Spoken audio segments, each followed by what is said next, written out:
Hi there, welcome everybody, and good morning, good afternoon, or good evening, depending on where you're joining us from today. Thank you for joining this APMG webinar. My name's Mark Constable. I'm from the team here at APMG in the UK, and I'll be moderating today's session. I'll largely be in the background just monitoring questions and ensuring the session runs smoothly. We're teaming up with Spoke Project Management for today's webinar. I'm delighted to be joined by Nicola Busby and Sarah Mullins. Nicola is an experienced business change consultant, trainer and author, and Nicola will be focusing on how change management skills can be employed to improve project performance and results. Sarah will conclude the main presentation with details on change management training and the associated APMG exams.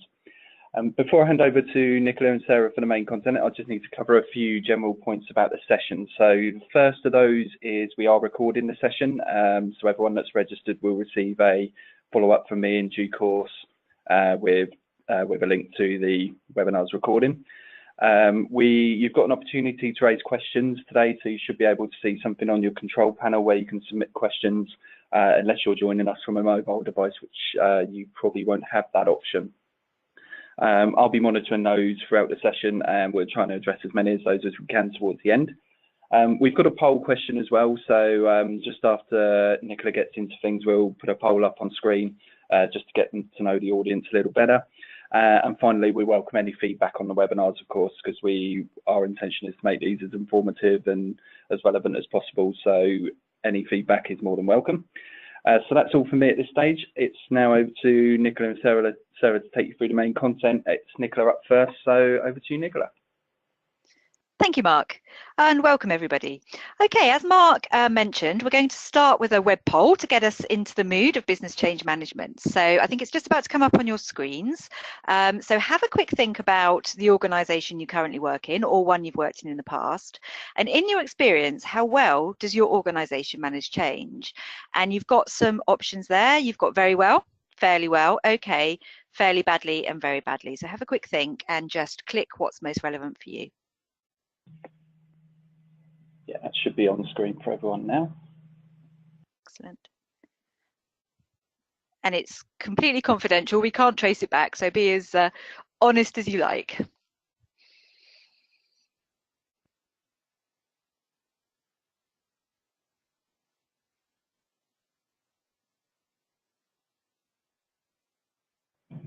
Right, that's most of the votes in now, Nicola, so I'm going to close that one down. Okay. Can you see the results there? No, if you could read them out, that'd be great. Okay, so we had 4% very well, 15% fairly well, 44% okay, 20% fairly badly, and 17% very badly. Okay, thank you very much, everybody. And congratulations, those of you who are in the 4% of organisations that manage change very well. These results aren't particularly surprising. Most of the organisations that I work with struggle to manage their change. And really, that's what we're going to talk about this morning. So let's have a look at this first slide. And when I run the APMG change management course, I often begin by asking the delegates to have a think about when change has gone well for them, when they've experienced good change, what has gone well, and if they've experienced bad change, what has gone badly. But most importantly, I also ask them to think about how they felt. And these are some of the answers that often come back. So when change has gone well, people have clearly understood the need for change. There was strong sponsorship and leadership. It was properly planned and managed. There was clear communication, two-way, and involvement. People were empowered and the benefits of the change were identified. What's in it for me? And when change has gone badly, they didn't understand the reason for change.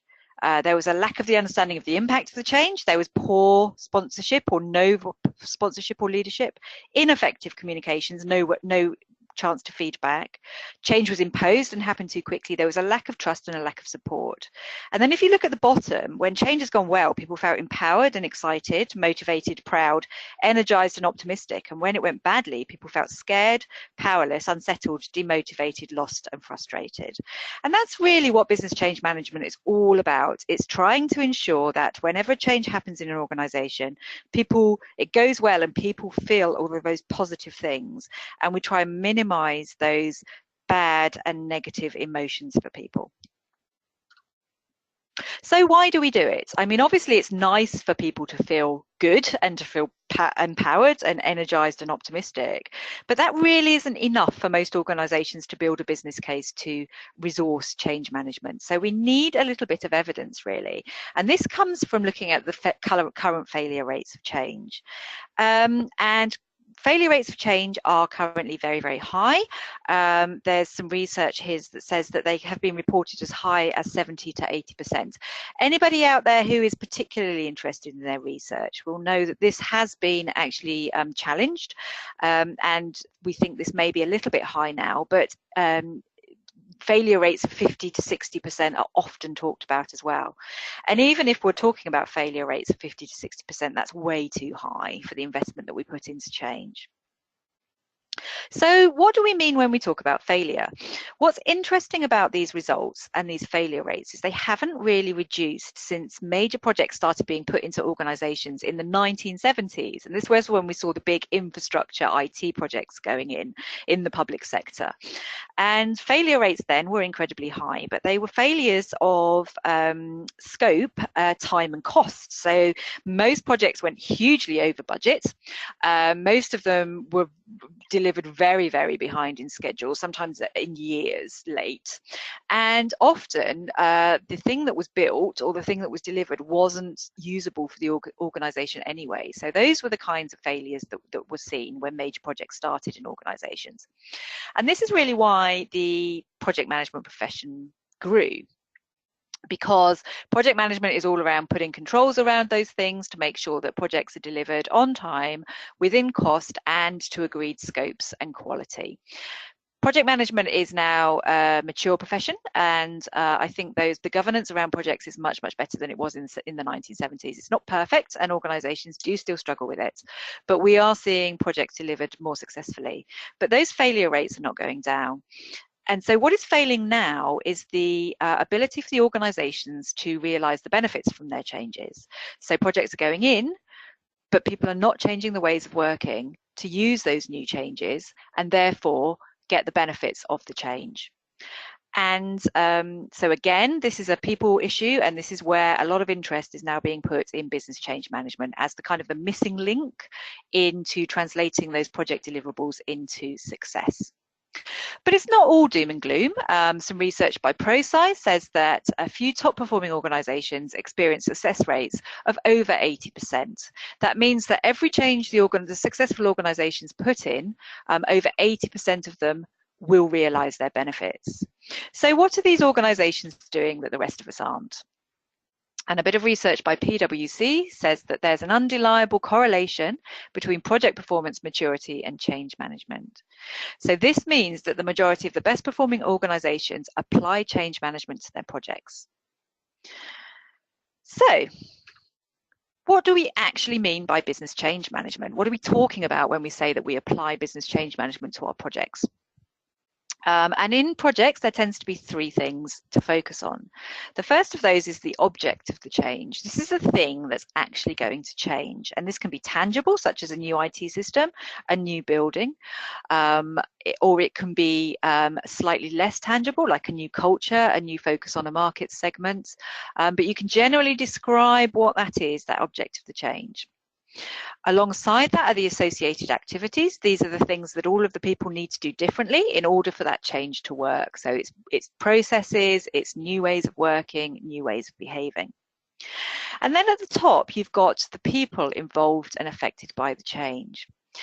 Every single person who is involved in organising, planning and making decisions about the change need to be confident and positive enough that they can involve themselves in a useful way. And every end user who has to do something differently because of the change needs to make that decision to change their ways of working, to change their behaviours, possibly even to change their values and cultures. And it's only then that the object of the change and the associated activities will be adopted and the benefits of the change will be realised. So how does business change management fit in with the project and program environment? And the answer is it can fit anywhere, because business change management is in addition to, rather than instead of, all of the other really good project and program methodologies that we're using to keep the scope, time, cost and quality of our projects as we want them to be.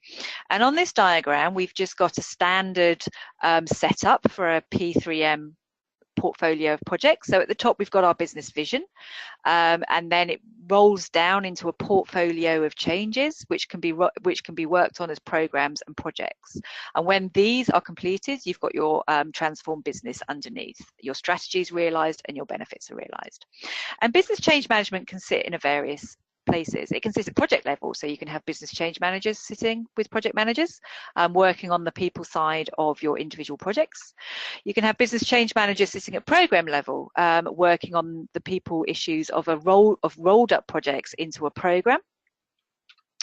Or you can have business change management sitting at the portfolio level, where you've got a business change manager more as a subject matter expert, or an internal consultant, really building the capability of the organisation itself to manage ongoing change. And this really depends, where you sit business change managers really depends on the makeup of your organisation, the types of changes you're doing, and also the maturity of your organisation, how confident and set up your organisation is to manage change.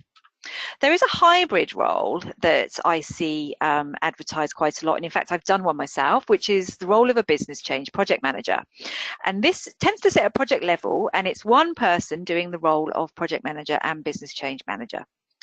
And I struggle a little bit with this role, because it really brings up the difference between the business change manager and the project manager, and really highlights where business change managers add value to projects and programs.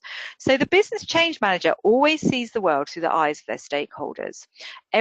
So every decision made within that project and program portfolio space, the business change manager is constantly asking, how will that affect my stakeholders? How will they feel?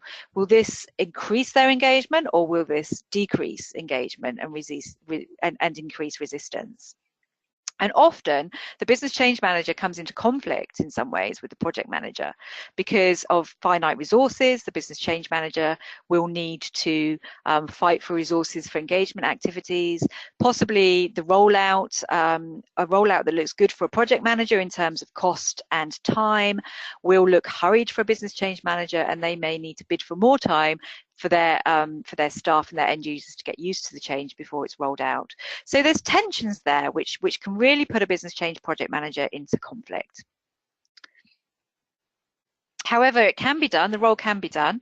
It can be done best for projects that either have very little technical issues in it, so the project manager can focus on the people, or it can also work for projects which have very little impact on people, and therefore the project manager can focus on the project. Okay, so let's talk a little bit more about the skills and the knowledge needed and the activities that business change managers do. We'll talk about the activities that come into the APMG change management course and the history of that. So there's an organisation called the Change Management Institute, which is a professional body for business change management worldwide. And they developed the Effective Change Managers body of knowledge. And they did this through the experience of over 600 change management professionals in 30 countries. And they really gathered the knowledge that those change managers said they needed to know to be successful in their roles. And they rolled that all together into the change management body of knowledge. Then APMG, who's partnered with the CMI, in a strategic partnership, has taken that body of knowledge and built out the 5-day change management course, really so teaching people those skills and that knowledge that they need to be successful. So everything we cover on the course goes back to the body of knowledge. So at the end of the course, you will have a good understanding of the knowledge and skills you need to be a successful business change manager and fulfill the body of knowledge from the CMI. So what does it look like in practice? The difference between Prince2 or MSP or Agile Project Management, if anybody's done any of those courses, and the APMG Change Management course, is that we do not deliver a methodology. And the reason for this is change management is so different. Your approach to change management has to be tailored depending on the different factors that your organization finds themselves in. And this is dependent on the culture of the organization, the type of change you're doing and the impact it will have on the organization, the history of change in the organization, the types of stakeholders you're dealing with and their concerns about the change, the amount of change that's going on in the organization in addition to your change, and all sorts of other factors like that. So what we do on the course is we teach you the skills and the knowledge and the ability to analyze those factors in your organization and then build out your own bespoke approach to change for the situation that you find yourself in. Having said that, you know, every change and every project does follow a linear process in some ways. So if you look at the diagram here, on the top we've got the four generic sections of a change plan or a change project. First of all, you identify your problem and the solution you want to put in. You then plan your change, you deliver it, and then you embed it. And under there, we've listed all of the skills, knowledge, and activities that we do as business change managers, and we cover in the course. Then for us as business change managers, underpinning everything are two things. The first is stakeholder engagement and communications. Because we are so focused on our stakeholders, obviously we need to work with them, and the way to do that is to engage and communicate with them. And then underpinning everything as our kind of bedrock as business change managers is we really need to understand a little bit about the psychology of individuals, because we are working with those individuals doing change. So we need to understand a little bit about what happens to people as they go through change.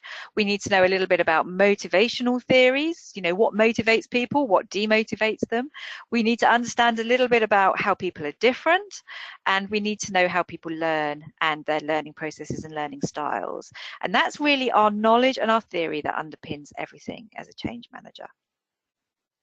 And for me, when I run the course, there's 3 success factors and 3 things that if it happens that I get to Friday afternoon, I think, yes, we've done all of those, I think the week is a success. First of all, obviously, every attendee wants to get the qualification and get the certificate, and that's absolutely fine. So providing everybody passes, that's a good week. But the other 2 things are that during the course, we try to work through case studies for people's real life changes, so that people who attend the course are able to immediately go back to their organization the next Monday morning and start putting this stuff into practice and start getting value from change management in their projects.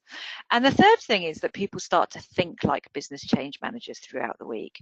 And by that, I mean that you really look at the world through the filter of your stakeholders, you start to feel empathy with your stakeholders, and you start to always ask the question, what do my stakeholders feel and how are they going to react to the things that we do in our projects?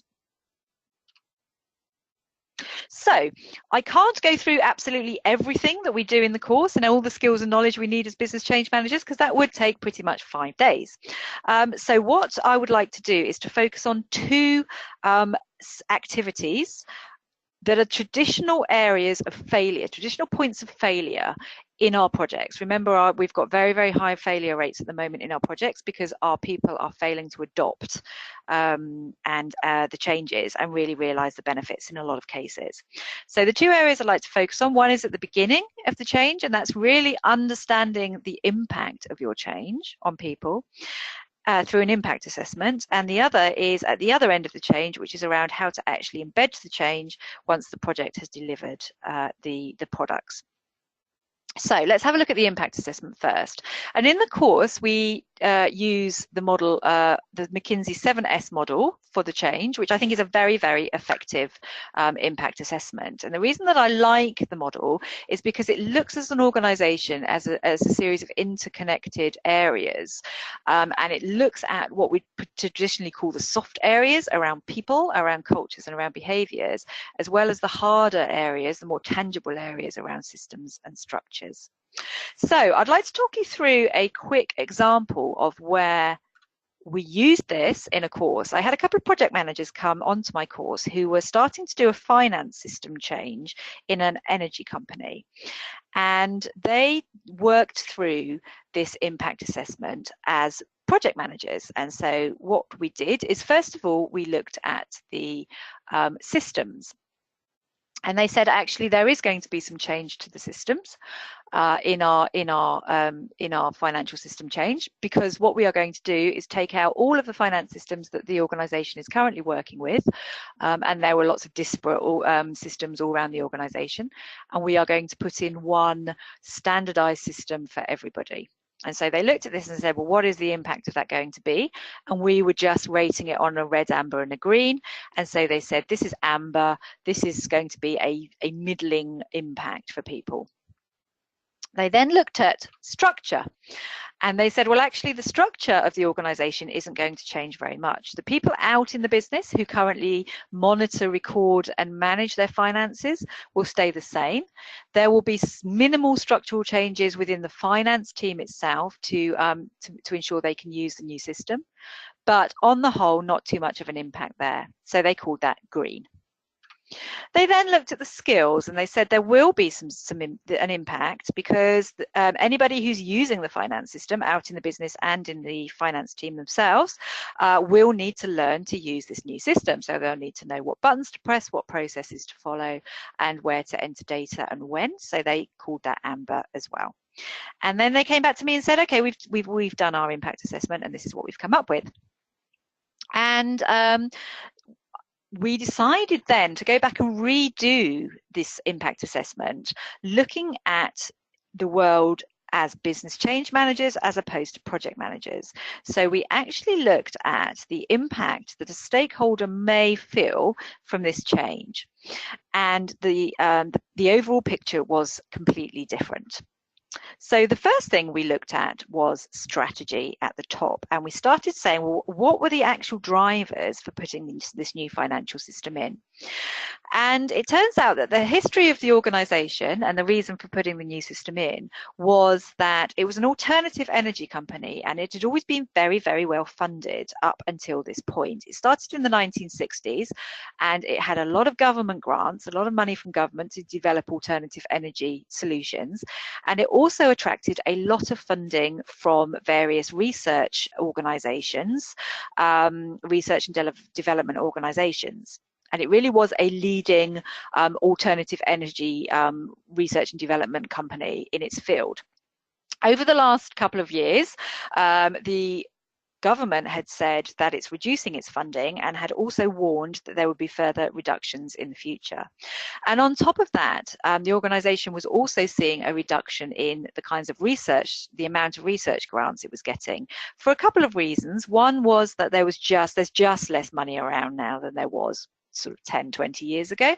But also there has been an increase in competition. So there are more alternative energy companies now vying for those research grants, and therefore less of those grants were going to this company. Therefore, the senior leaders of the organisation had decided that they needed to focus much more on efficiencies across the organisation, and much more on getting in alternative sources of money and income, and becoming more commercial, maybe having to sell its products, maybe having to make decisions that it focuses its research and development on areas where there is money. And actually that's a big change in the strategy of the organisation. So we actually marked that as red, as to notify that it was a big change. We then looked at style. Now, style means leadership style. What is needed for the leaders to run the organization? And again, we noticed that there was a big change, because if the organization was moving from a sort of having a real pride in its research and development, and basically having fairly unlimited money and being able to just choose where it does its research and development, more on the interest in the science than is in commercial in commercial decisions, there was actually going to be a big change in leadership style to change from that to an organization where every decision of where to do the research and development had to be backed up by a financial and commercial decision. It may be that the leaders would have to make decisions that were uncomfortable for people and unpopular for the research and development staff. It may be that there would have to be more focus on performance, and there may have to be more targets, and the organization may have to be more streamlined, which could mean some difficult conversations and some changes in leadership style to become a more efficient organization. Therefore, style was also red. We then had a look at staff, and this means the actual capabilities of the staff themselves. And there was obviously a big capability in this organization around research and development and scientific knowledge. But in the new world, they were going to have to build additional capabilities to support that. And they were going to have to be capabilities in financial management, in running as a business, in commercial decisions, and also around project management. The projects and the research and development projects generally ran very, very late and changed their scope and ran over cost a lot, as because the focus really was on coming out with the best possible outcome. And this was going to have to change, and it was going to have to, everything was now going to have to be done within the scope of set budgets and a real focus on budgets. So there was real capability changes in there as well. Then they had another look at skills, and actually the skills, there were additional skills needed in this new organization on top of the ability to just use this new financial system. And we've already talked about these in capabilities, but there would need to be skills around project management. There would need to be skills around monitoring, financial monitoring, efficiency monitoring. There would be need to be skills around making commercial decisions and keeping an eye on what's going on in the real world. So actually, we changed skills to red. Systems they decided would stay the same, structure they decided to stay the same, but then they had a look at shared values, and this really comes to the heart of the organization. This is the culture, these are the values of the organization. And so having a look at everything they discussed, they realized that actually there was a huge change in the cultures and the values of this organization. The values really had always been around, you know, top world-class research, no holes barred, everything else is a barrier, you just get out of the way. And it's this pursuit of excellence in their research. Now, if you all of a sudden move to a more commercial type of organization, then your values are going to change, and it's going to have to be tempering that research with other considerations, including financial considerations, commercial considerations, what's happening around in the marketplace and the wider environment. And therefore, actually, that was red too. And so the project managers looked at this new impact assessment. They went slightly pale, but then they said actually it was really, really good, because they could understand now the actual true impact of the change on their organization. And they needed to go back, and they went back into their organization and they reshaped their project. They put far more emphasis on to the people side, the change in cultures and behaviors, and the change in leadership skills and capabilities. And therefore, they diverted what could have potentially been a failure into a successful organization and a successful change for the organization.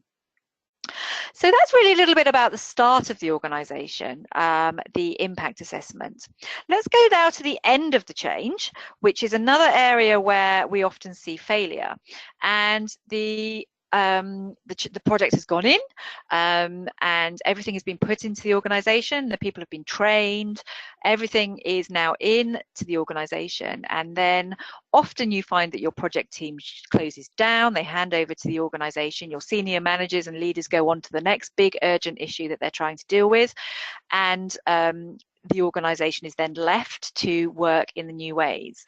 But if there's no focus on people during this embedding stage, then it's very often people go back to their own old ways of working, and you find a few months down the line that your change hasn't embedded properly and therefore is not successful. And in the course, we look at this through systems thinking and vicious and virtuous circles. And by that, again, we look at the organisation as an interrelated whole.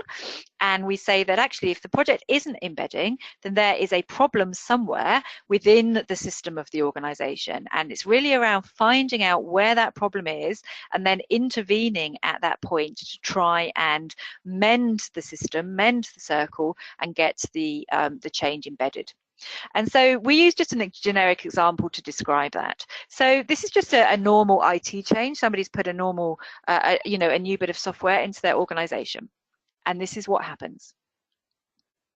First of all, line managers don't like the system. And staff look to their line managers for direction. Team members don't adopt the change because their line managers aren't. Team members work around the system with no negative consequences. Everyone forgets to use the system. Few months down the line, what system?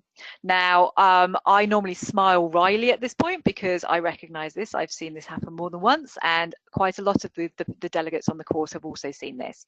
But if you look at this as a circle, and you can pinpoint, there's a couple of areas here where things aren't working and where some intervention can be put. The first is on point number 1, that line managers don't like the system. Obviously, line managers are hugely powerful in change, and basically, if they don't like a change, then the chances are that their staff won't like it either. So some intervention is needed here to sort of get the buy-in of the line managers and get them more enthusiastic about the change. And then there's another point that's broken in here, and that's around point number 4, that team members work around the system with no negative consequences. Obviously, there's some intervention that could be done there. There could be some negative consequences put in if people don't use the system. You can have a look at whether people are using alternative systems that could be closed down to try and encourage people to work a bit more in the system. And then hopefully you can then bring your system back into use and embed it, and then finally get the benefits from it. So again, just a very short example of where we've done this on the course in real life. I did an in-house course for a borough council, a county council, where they had gone through a big transformation. And like all the councils in the UK at the moment, there's lots of funding cuts, and councils are having to transform how they work considerably to continue to offer services with severely reduced amounts of budget. And this particular council had transformed their adult services department to try and run with less money. And so what they had done is, in their adult services department, they had a number of frontline staff whose job it was to go out and support people with learning and physical difficulties in their own homes. So they could continue to live and work in society, but they were supported through the council. So this meant that every frontline staff member had a portfolio of clients, and they worked very, very closely with them, and their job was basically out in the community, really, really supporting these people on a one-to-one basis. Now, obviously, that's hugely resource intensive. So the idea of the transformation was try to move to more of a centralized support model. So there was less one-to-one support and more use of things like technology to help support these people. So an example of that was around filling in benefits forms. Traditionally, the frontline staff had spent a lot of time working with each individual out in the community to help them fill in their forms to apply for benefits. And if anybody has tried to fill in a benefits form, you'll understand that this is an incredibly complex process, and so support is often needed. And the change was that rather than the frontline staff going out and helping everybody on a one-to-one basis, there was some IT programs built, there was some videos made, there was some frequently asked questions, which meant that people could try and fill in their benefits form through the help of the online support in their own homes, and then all the frontline staff had to do was go out and check the forms before they got sent off. So this was obviously would release the frontline staff to do more work, and it meant that more people could get support just by kind of accessing the technology. And there was a range of interventions like that had been put in this particular transformation. The other change was that for the first time ever, the frontline staff were asked at the end of each day to fill in a log, a simple computer log, of what they had done every day, so what they had spent their time on doing. And there was two reasons for this. One was to really as a time check and efficiency check, which they'd never had to do before. But the main reason really was to look up trends. So if there were a lot of frontline staff spending their days supporting individuals with the same issues, like the filling of the benefits forms, then they could then have a look at how could they centralize that support and make it more efficient. And when I went to do the work, the course with the project managers in this particular county council, this new transformation had been going for a couple of months, and the project managers were concerned because the only monitoring they could do to see how the change was embedding was monitoring who went in and filled in their log at the end of every day, and it was incredibly low. So there was less than 30% of the frontline staff were actually going in and filling in their log. And so therefore, the project managers thought, well, if they're not filling in their log, the chances are they're probably not working in these new ways either, and therefore we're not getting the efficiency benefits that we need. And so they had actually put in an intervention that was going to begin in a couple of weeks. They had arranged for all of the frontline staff to have additional training on how to fill in the log. Now, anybody looking at the world through the eyes of a business change manager and looking at the system as a whole would probably begin to understand that the problem and the reason why the people weren't filling in the log wasn't because they didn't know how, but because they had chosen not to. So we had a look at the problem in a systems way and a vicious circle way, and we actually found out that there was a number of problems in the system. None of them were to do with how to use the technology. So the first issue was around the line managers, and a little bit like our generic example, the line managers were very unhappy with these changes. They saw this as cost cutting, they saw this as detrimental to their clients, and they were very unhappy, and therefore they were not encouraging their staff to work in these new ways. Therefore, the project team decided to do some interventions there. They would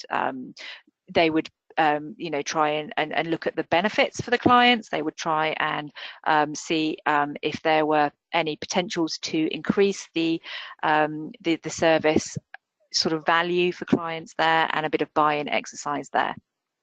And then we said, well, actually, is there more of an issue? Does the circle increase and expand out anymore, and are there troubles anywhere else? And it turns out actually that the issue was also at board level here. There was a project board, transformation board, that met every week, that was headed up by the head of adult services. And they had never once asked how the change was embedding. They'd never asked for evidence that it was embedding, and they'd never asked for any monitoring to be done. The reason for this is they were just so busy and they had to go on to the next issue and try and move on to the next part of the transformation. So the project team decided that they would put on the weekly agenda an item about discussing about embedding. They would bring those results about the logs up to the board, and the board could then take responsibility for embedding. They could exert pressure in whatever way they chose down to the line managers, and then the line managers would then complete the circle by supporting their staff to work in new ways. So again, this is a way that the project was saved from failure, and the systems and the new ways of working began to embed, and the benefits began to be felt. So that's really it from me at the moment. Just a couple of thoughts there around how the business change management can really help improve project effectiveness. I'm now going to pass over to Sarah to have a bit more of a chat about Spoke and the course itself. Brilliant. Thank you very much, Nicola. So I'm sure a lot of you are familiar with Spoke project management. I'm just going to give you a brief overview. So the change management course is very familiar to a lot of our other courses in the way that we deliver this. It's the 3-day foundation and then 2-day practitioner. So you do the foundation exam on the Wednesday and the practitioner exam on the Friday. The change management course is dissimilar to a lot of the courses because there's a lot of practical elements involved, and it covers the change in the individual, change in the organisation, communication and stakeholder engagement, change management practice. And the brilliant thing also is you can actually bring real life scenarios. So if there's something within your organisation or something as an individual that you want to bring to the table, you can bring that along and we can actually use those examples within the course. So you can take something back to learn from and implement. Now, you've heard a lot from Nicola, and Nicola will 99% of the time be delivering the change management course that you attend with Spoke. We're very passionate that our trainers have real life experience, so when they're training the courses, they're very knowledgeable and very credible.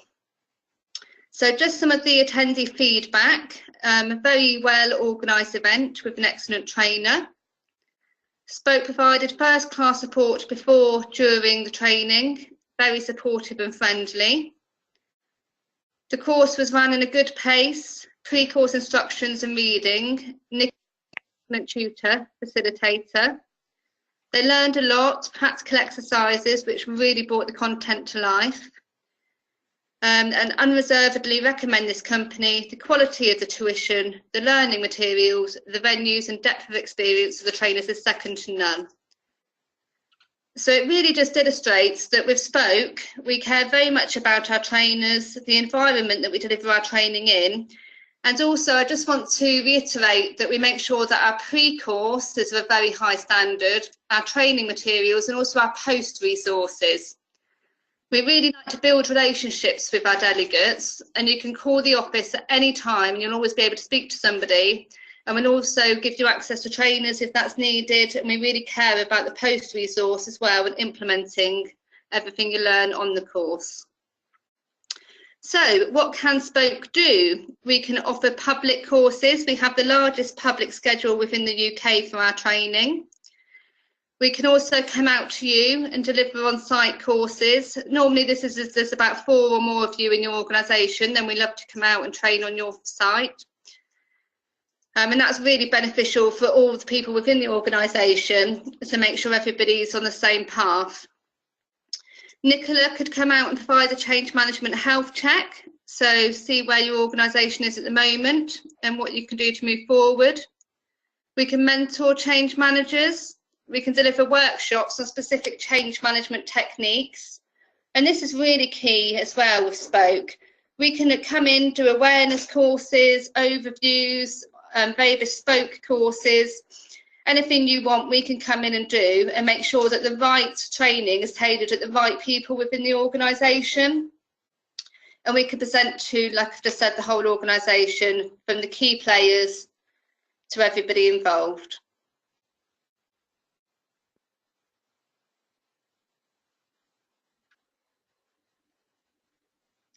So the origins of Spoke, founded 25 years ago, Spoke Project Management has developed a reputation in the project, programme and risk management world for our pioneering approach to training. Our innovative approach and impeccable standards have continued to grow, and we are now pioneers in the distance learning world, becoming the first organisation to develop Prince 2 practitioner, MSP, more recently Prince 2 Agile e-learning, and that's just to name a few. Paul, the MD, was also the founding member of Aspect, which is the Association for the Promotion of Excellence in Consultancy and Training, which is a body committed to maintaining the highest standards in training service delivery. I won't go through every reason to choose Spoke, but there's just a few on your screen, but I've covered a lot of them already. But really, we are very passionate at what we do, and I just wanted to say to everybody that's attended this webinar, a thank you for trusting Spoke to support you with your project management needs. We all know a sound project plan can be the difference between success and failure, and the fundamentals of managing a project from start to finish require a team of individuals with different talents and skills. That's where Spoke come in. We appreciate a project follows a project life cycle, and there are hard skills to master, but well worth learning. And Spoke loves nothing more than the opportunity to help organisations and individuals grow and campaign their competitive edge. So you've still got the history of achievements there. So it just shows how established we are in everything that we've done. So thank you again for continuing to grow and develop with Spoke, and I look forward to seeing you on many more of our courses. Thank you. Any questions? Thanks, Sarah. Thanks, Nicola. Yeah, we've got a few questions come in over the course of the webinar. So I'm going to start with one. This will probably be for Nicola. How much as a percentage of a project budget should be spent on the business change management element? Thanks, Mark. It depends really, and I think it depends a lot on the impact of the change on the people. So if your project's going to have a big impact on people, so you can work that out by doing the impact assessment as we did earlier on the webinar, then you're obviously going to have to spend a lot more of a percentage of your budget on supporting people and activities to bring them along and get them to work in new ways. So I think you always need a percentage. I would say always put in 15 to 20% for business change activities.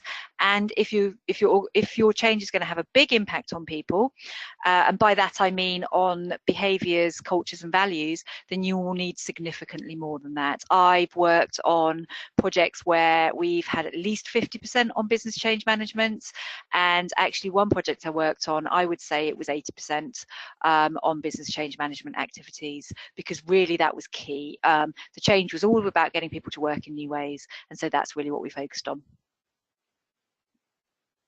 Thanks, Nicola. Second one is a common thing that comes up with change, and it's resistance. So question is, how long should you spend on overcoming resistance? How do you balance this with the project deadlines, and especially when you have senior management wanting to push forward? Okay, thanks, Mark.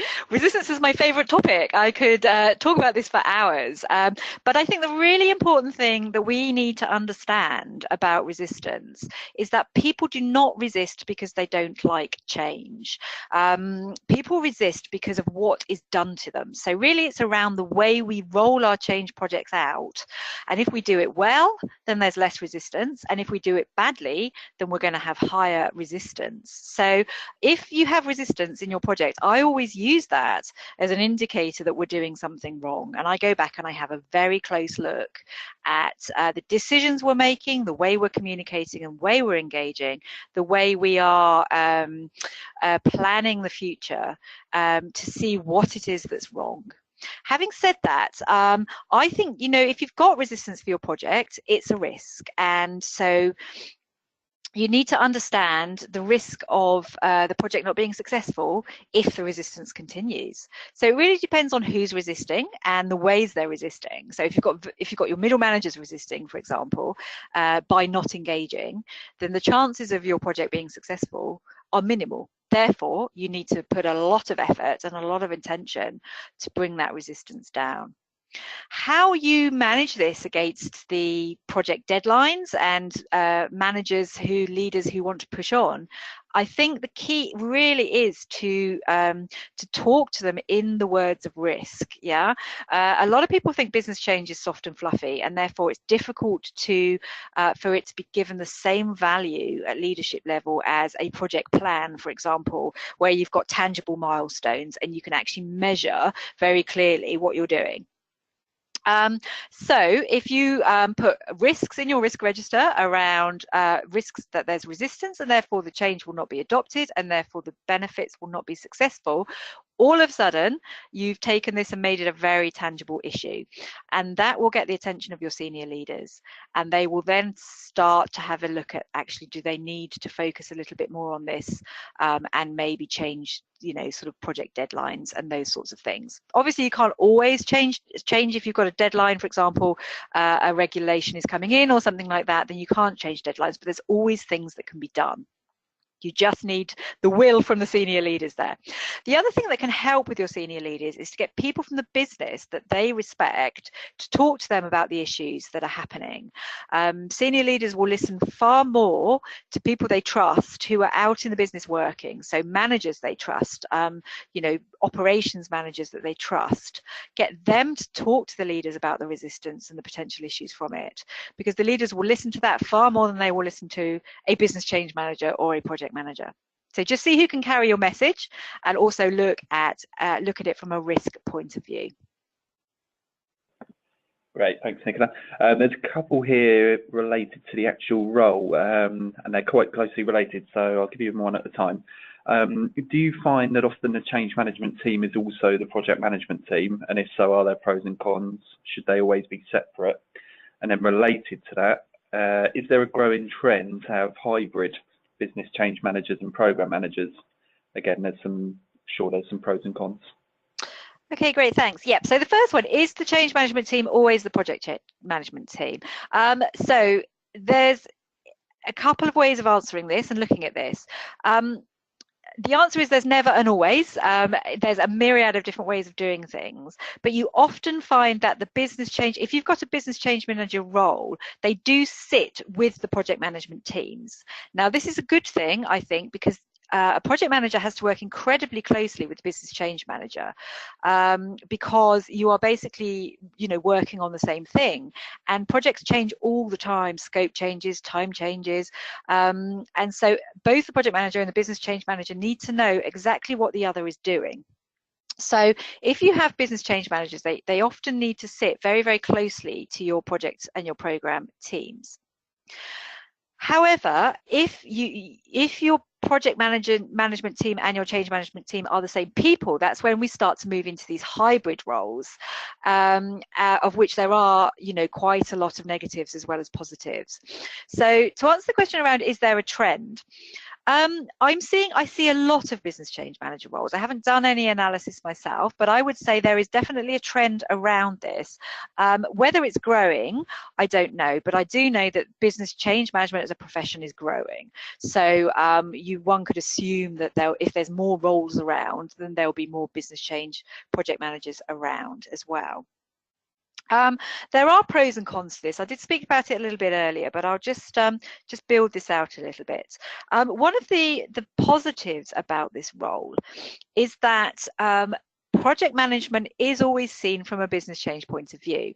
So when I did this role in a project, I was a business change project manager, and I was, with my project management hat on, I was responsible for always reporting to the board. I had day-to-day responsibility for deciding what activities to do and where to really put our priorities. And so I was able to make sure that business change did have an equal weighting in terms of reporting, in terms of what the senior leaders saw and the decisions they made, and also on the activities. So actually that was a very positive thing. However, there are negatives to it, and one of the negatives is that whenever there is an urgent issue around the project management piece, and projects constantly run with urgent issues, unforeseen issues, last minute panics, the business change work, which is longer, which is more strategic, and which is less tangible, often had to be put on the deprioritized to deal with these urgencies. Therefore, I found it rather frustrating, and I would say that 70% of my time was spent project managing and 30% of my time was spent on business change, not because that's what the project needed, but that was just how I had to split my time. So they can be done. I also think that another issue is possibly the skills of a business change manager and the skills of the project manager are not necessarily the same. So I think that it really depends on the type of project, the impact of the project, and also how important your project is to the business. And if if it's really, really important that your project succeeds, then I would say there's an argument there for funding the different roles and looking at them as two different professions that are working together for a better outcome for the organisation. Great, thanks, Nicola. This one's somewhat related as well. Is it better to have the change manager sourced from within the business or contracted from a specialist? Okay, thanks. Again, it depends. There's pros and cons. I think that what we are aiming for, what I'm always aiming for as a business change manager, is to actually make myself redundant. You know, I would love to see a world where there is no need for specialist business change managers, because organizations have the maturity and the capability within themselves to manage change. And within that, you would be looking at capabilities for the leaders, capabilities for the middle managers, and also capabilities for the staff around having to manage change. We are not there for the majority of organizations, so we do need this role of business change manager. I would encourage every organization to have this capability within themselves. Therefore, develop business change managers who work within the organization all the time. The benefits of this are really that the business change managers know the business, they know the culture, they know the history, they know the impact of the changes, and they know the stakeholders. They know who's important, who has power, who's the person to talk to get things done. All of those things that if a business change manager comes externally, they have to learn these things, and this takes time. But pros of having business change managers come in from the outside is they're generally experts in their field. They know what they're doing. They've had lots of experience in different organizations, and therefore they can maybe bring in new ideas and new ways of trying things out that the organization maybe hasn't thought about. They're also not institutionalized, and often I hear in organizations, oh, we can't possibly do this, or we can't overcome that problem because we never have in the past. Well, that doesn't mean that it can't be done in the future, and sometimes bringing that person in from the outside can be that fresh pair of eyes that will challenge and really increase the organization's capabilities to change in ways they didn't think were possible. I would say, though, if you're ever bringing in a business change manager from the outside, don't ever let them go until they've done a knowledge transfer inside to really build that capability of business change within the organization itself. Great, thanks, Nicola. The next two questions relate to communication. So again, I'll give these to you as a combined. Okay. How far in advance should you communicate the changes around the projects to the stakeholders and employees? And any thoughts on which medium should be used for those communications? Okay, thank you. So a question that we spend hours talking about on any project I ever work on is, when do you communicate out to the business that there's going to be a change? And I've always been a real advocate of, as soon as you know a change is coming, get those messages out there. I think there's huge danger in communicating too late. I think that it means that people are mistrustful. I think it means people haven't got the opportunity to have the time to explore what the future will look like for them. And most importantly, it means that the people who really have the information and the ideas about what a good future may look like for the organization are not involved at the critical planning points. And that's the people out in the organization who are actually doing the jobs. Too many times change is planned behind closed doors by senior leaders, and it's only when they have an idea of what the future looks like that they will come out and communicate. To me, that's very, very dangerous. However, there are also dangers in communicating very early about changes, especially if the changes are going to be very impactful. For example, there's going to be job losses or enormous changes to the way that people work. And the danger really is that the first thing that people will ask when they hear about a change is, will I still have a job? And the second thing people will ask is, how does that affect me? How is the change going to affect me? Even if I still have a job, how am I going to be affected? And there's a danger that people become very subsumed in this and therefore fail to, you know, continue to do their business as usual work effectively because they are so worried about the future. So there is, you know, every change is different. I would say communicate out as soon as you can about the change. It doesn't matter if you don't have all the answers. There is no shame in communicating that there is going to be a change, and because of the drivers that we have possibly, therefore there is going to be a change needed, but you don't quite know what the future is going to look like or quite what the answers are. All you have to do is to let people know that there will be some work continuing and give them a date when you can come back to them with more information, and also give them somewhere where they can go to talk about the issues and maybe come up with ideas about what the future might look like. So early engagement is good, but there are just some thoughts around if the impacts are going to be great for the organisation, how you handle it so people don't feel threatened for long periods of time. In terms of the medium, I personally think that the richer the medium, the better in anything you're dealing with in change, and that basically means face-to-face. When I did one particular change where it was a UK-wide change, and the impact was quite great on people throughout the whole of the UK. So I used to pack my bag on a Sunday night, and I used to travel around the UK from Sunday to Friday every week, just talking with people, talking with the affected stakeholders, and communicating and engaging with them. And really, this was a key success factor in the change. If you can't speak face-to-face, then technology can go some way to helping that with telephone calls, webinars, but you have to make sure that the channels are what we call rich. Therefore, that people need to be able to feed back fairly immediately to what you're saying, and they also need to be able to have cues. So it's not just around the words, it's around facial expressions, it's around tone of voice, it's around being able to pick up those unspoken things as well.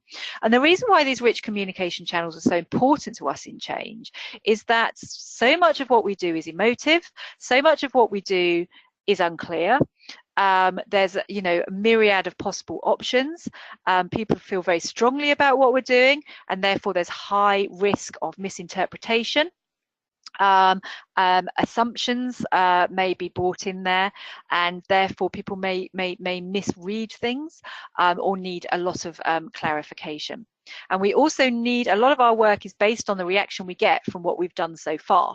So we need to be able to really see people and engage with people to understand how they are taking our messages.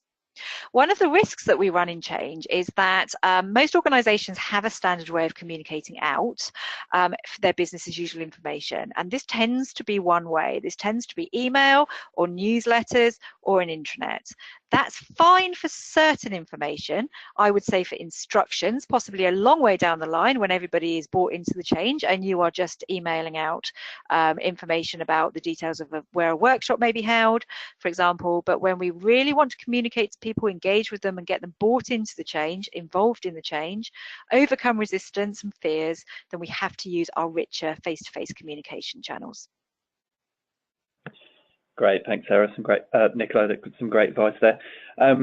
One more, well, got time for a couple more questions. I think next one is for you, Nicola, and I think the final one will be more for Sarah. So if I take the last one for you, Nicola, if it's very silo-based, how do you break them down to enable organisation-wide change? Okay, well, a lot of the times that I see people trying to change, one of the drivers for change is to break these silos down. So one of the benefits they are looking for is a less siloed organisation in the future. Therefore, you have to look at it as one of the aims of your change is to break these silos down. And this can be done in a number of ways and has to be sort of dealt with on a number of levels. For starters, your leaders really need to want to. And they need to want to work in less of a siloed way. So they need to be seen to be, you know, what we call walking the talk. They need to be communicating with their colleagues. They need to be looking at cross-organizational working.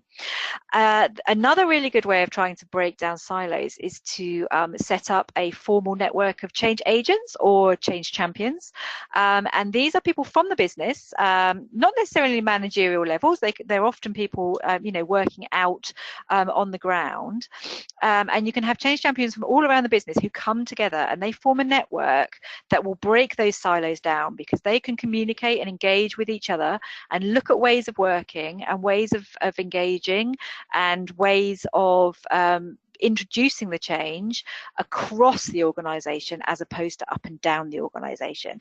And they are a very powerful way of beginning to break these silos down and getting much more cross-functional working. Great, thanks, Nicola. And as I said, last question, I think probably more for Sarah. And the question is, does Spoke offer distance learning courses? In other words, we're in the United States and are interested in attending an online training course. Thank you, Mark. We don't offer online training for change management at the moment. The reason behind this is because, as you've probably gathered a lot from this webinar, the change management course does have a lot of practical and engaging exercises with the participants, because we believe that's essential for the knowledge and the skills to be embedded to manage the change effectively. That said, Spoke are always pioneering, so if there's something that we can do, we will look to do it. So I'll take that question on board and work out if there is something that we can do, because I do appreciate that it is something people want to look at. Something I have been discussing with Nicola was a kind of virtual training potential, which may be where some people attend the actual classroom and others attend the course virtually. So it is something, like I say, that we are going to look into, because we do understand that depending on where people are within the world, it can sometimes be easier for them to do an online learning. We just need to give the change management in particular some thought to make sure that the embedding and the actual learning from the course is maximised. I hope that makes sense. Yeah, that's great. Thanks, Sarah. And conscious of time, I think that brings us to the end of the webinar. So I think we've addressed most of the questions that we got, but if there's anything that wasn't addressed or you feel you'd like to expand on, do feel free to get in touch. You'll have my contact details from the webinar emails, and there's various details on screen. So to close, thank you very much everyone for attending. We appreciate you taking time out of busy schedules to join us. We hope you found it valuable and informative. My thanks of course to Nicola and Sarah for their time and contributions. And finally, we hope to see you on future APMG webinars. So thanks again everyone. Bye now. Bye.